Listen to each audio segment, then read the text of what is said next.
ደንበኛዬ ፒያሳ ከሚገኘው የንግድ ሱቃችን ካልገዛው ብለኝ ዛሬ ለሷ ለማሳየት እየሄድኩኝ ነው። መንገድ ላይ ግን ቴዎድሮስ አደባባይ ወደ ጊዮርጊስ ቤተክርስቲያን የሚወስድ ይሄኛው ማህሙድ የሚባለው የንግድ ሱቆችን የያዘው ሳይታችን ነው። ምንም አይነት ቤቶች አታገኙ፣ ሱቆችን አታገኙ። ይሄኛው ደግሞ ሊሴ የሚገኙ መኖሪያ አፓርትመንቶችን የያዘው ሳይታችን ነው። እዚህ ደግሞ አንድ ሁለት ቤቶች ይኖራሉ። ምናልባት የምትፈልግ ከሆነ ኮንታክት አድርጉ። በስተ መጨረሻ አድዋ 00 ደርሰናል ማለት ነው። ባይገርማችሁ በአንድ አመት ብቻ ነው ሙሉ እስኬለታን ያለቀለት። ደንበኛዬንም አገኘኋት፣ ያለውን ነገር አስረዳዋት። በጣም ነው የወደደችው። ሎኬሽኑንም በጣም ወዳዋለች፣ ያለውን የካሬውን ስፋትም ወዳዋለች። ዋጋውን ተስማማ። ነገር ግን ምንም አይነት ሱቅ የለም ተሽጦ ስላለቀ ማለት ነው። የሚሻለው ነገር ምንድን ነው ተባባልን። ከሱ ዝቅ የሚል ሳይት አለ፣ እሱን ላሳይሽ አልኩት ተባብለን ሄድን። ከዛ በኋላ ያለውን ነገር አወራኋት።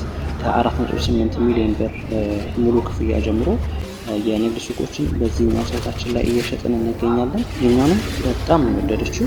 እኔ 4.8 ብላትን እሷ ባለ 11 ሚሊዮኑን በሴሚ ቤዝመንት ላይ የሚገኘው ከውጭ በኩል የሚገኘው ነው የመረጠችው።